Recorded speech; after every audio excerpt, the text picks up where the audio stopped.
happy doing that for so long. Maybe this whole women's lib thing, how did that come about? That's a psyop from the New World Order. They're deliberately trying to turn women against men. They have to divide the peasants. That's the only way the elites can retain control. They turn the blacks against the whites, the Democrats against the Republicans, the women against the men. It's all a psyop, and they do it purposefully.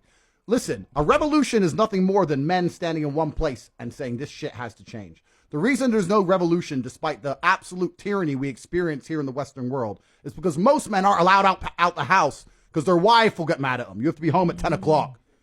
Come home. Yeah. You're not allowed out. But what about the kids? Should he be home? Sure, you should be home for your kids. But my point is, you're not going to feel like a king or feel brave enough to go and rebel against the New World Order if you don't even feel in charge of your own house. If you're not a king in your own house, then how are you a king anywhere else, right?